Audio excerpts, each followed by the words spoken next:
सोने की इन मोहरों से धीरे धीरे डेनमार्क का हजारों साल पुराना इतिहास बेपर्दा हो रहा है। धर्म, संस्कृति और समाज के पन्ने खुल रहे हैं। 2020 में जुटलैंके के मध्य में जेलिंग के पास विंडलेव से ये सोने की मोहरें खुदाई में मिली थी। डेनमार्क के इतिहास में सोने के सबसे बड़े खजाने की खोज ने जानकारियों का पिटारा खोल दिया है। एक तरफ छपाई वाली इन मोहरों का इस्तेमाल उस दौर में गहने की तरह धागे में पिरोकर पहनने के लिए होता था। अंग्रेजी में इन्हें बैक्ट्रिएट कहा जाता है। प्राचीन भाषा और लिपि के जानकार अब इनमें छपे अभिलेखों से कई रहस्य खोल रहे हैं। संस्कृति का इतिहास क्यों आकर्षक है? खंडहरों में मिला सोना क्यों आकर्षक है? मुझे लगता है कि इन प्रश्नों के जवाब इनके भीतर ही हैं। ये सांस्कृतिक इतिहास है। हमें अतीत के बारे में कुछ पता चलता है और हम अतीत की ओर मुड़कर देखते हैं। हम पूरे प्रागैतिहासिक काल के बारे में कुछ जान सकते हैं। ये उस समाज के बारे में लिखित स्रोत हैं जो मोटे तौर पर श्रुति परंपरा पर आधारित था। तो 5वीं सदी में स्कैंडिनेवियाई लोगों के बनाए कुछ लिखित स्रोतों का पता चलना शानदार है। And so having written sources made by Scandinavians in the 400s is amazing. प्राचीन डैनिश देवता ओडिन के बारे में विशेषज्ञ अब पक्के तौर पर कह सकते हैं कि 5वीं सदी से पहले भी यहाँ लोग उन्हें मानते थे।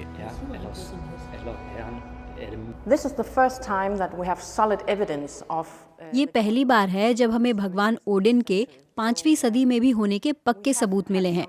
हमारे पास इस बात के संकेत थे कि वो लोगों की अंतरात्मा में पहले से हो सकते हैं, लेकिन पक्का सबूत अब मिला है।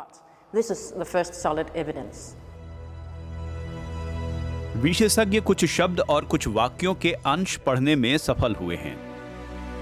रूनी अभिलेखों को पढ़ना बहुत कठिन है। हालांकि इन मोहरों पर लिखे अभिलेखों को पढ़ना पहले की तुलना में कुछ आसान हुआ है।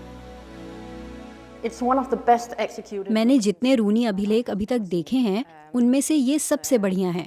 ये एक मुहर के घेरे में था। जाहिर है कि इसे पढ़ना बहुत कठिन था, क्योंकि हमें पता नहीं चल रहा था कि कोई शब्द कहाँ खत्म होता है और दूसरा कहाँ से शुरू। इसके अलावा ये 1500 साल से ज्यादा पुराना है। ये भाषा भी 1500 साल से ज्यादा पुरानी है। तो अब हमारे पास एक लंबा अभिलेख है जो इसके साथ खत्म होता है। वह ओडिन का आदमी है। शायद उस आदमी की बात हो रही है जिसे मुहर में दिखाया गया है।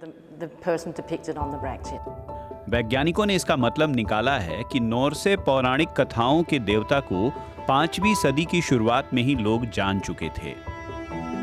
इससे पहले उनके बारे में जो जानकारी थी उसके मुताबिक ये समय उससे 150 साल बाद का था। डेनमार्क के नेशनल म्यूजियम का कहना है कि उत्तरी यूरोप में अब तक 1000 से ज्यादा मोहरें मिल चुकी हैं। इनमें से 200 से ज्यादा पर अभिलेख अंकित हैं। ये मोहरें उस दौर की हैं जिस दौर का लिखित इतिहास मौजूद नहीं है। मोहरों के रूप में 1 किलो से ज्यादा सोना मिला है और कुछ तो छोटी प्लेट और रोमन दौर के सिक्कों के आकार के भी हैं।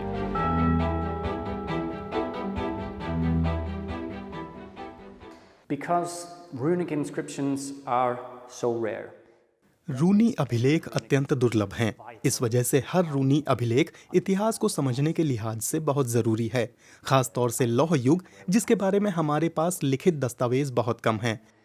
And when an inscription of this length, जब इतना लंबा कोई अभिलेख मिलता है तो वो अपने आप में हैरान करने वाला होता है। इसे आसानी से पढ़ा या अनुवाद किया जा सकता है। मैं आसान कह रहा हूँ, लेकिन ये आसान नहीं रहा है। फिर भी हम ये पता लगा सकते हैं कि ये क्या कहता है। ये हमें पुराने धर्म के बारे में और पहले के समाज के बारे में दिलचस्प जानकारी देता है। interesting information about religion in the past, which also tells us something about society in the past. 1500 साल पुराने अभिलेखों और लिपियों को पढ़ने के लिए विशेषज्ञों ने कुछ नए तरीके भी निकाले हैं। रिसर्चर के तौर पर हमारे लिए ये तरीका बहुत अहम है, क्योंकि इस मुहर को कैसे पढ़ा जाए इसके बारे में हमने बहुत सारी अंतर्दृष्टि हासिल की है। ओडिन मुहर के अभिलेख की बहुत बुरे स्वरूप में दूसरी मुहरों में नकल की गई है। इस तरह का तरीका उन 200 से ज्यादा मुहरों की दोबारा पड़ताल करने का रास्ता बनाएगा जिन्हें हम जानते हैं। वैज्ञानिक अभी ये पता नहीं लगा सके हैं कि इन मोहरों को सुरक्षित रखने के लिए जमीन में दबाया गया या फिर इन्हें देवताओं को अर्पित किया गया।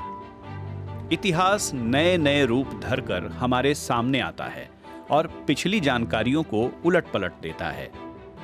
प्राचीन देवता ओडिन अब थोड़े और पुराने हो गए हैं।